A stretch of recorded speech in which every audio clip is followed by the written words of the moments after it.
केशवनगर बालाजी कारखाना गावामध्ये अतिक्रमणचा हातोडा. शासकीय जमिनीवरील अवैधरित्या केलेले अतिक्रमण काढले. प्रतिनिधी रामेश्वर सोळंके. नमस्कार, मी भाग्यश्री. महाराष्ट्र न्यूज 24 लाईव्ह मध्ये आपले स्वागत करते.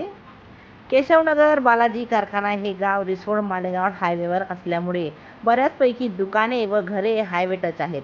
त्यामुळे लोकांनी घरांसमोर, दुकानासमोर तसेच येणाऱ्या जाणाऱ्या प्रवाशांच्या सुविधासाठी असणारे बस स्टॉपला सुद्धा अतिक्रमण करून प्रवाशांची पावसामध्ये, उन्हामध्ये गैरसोय होत असल्यामुळे तसेच अरुंद रस्ता, वाहतुकीची कोंडी अशा बऱ्याच कारणाने अपघाताचे प्रमाण वाढत गेले असता प्रशासनाने सर्व अतिक्रमणधारकांना 30 दिवसांचा कालावधी नोटीसद्वारे दिला असता आपण केलेले अतिक्रमण स्वतः काढून घ्यावे, नाहीतर कायदेशीररित्या बुलडोझर चालवणार असा समज नोटीसद्वारे दिला होता.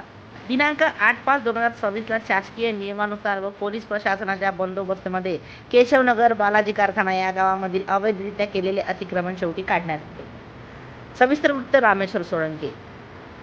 तसेच मी भाग्यश्री यांच्यासह फिरजा घेते. भेटूया पुढील बातमी सत्रात. नमस्कार.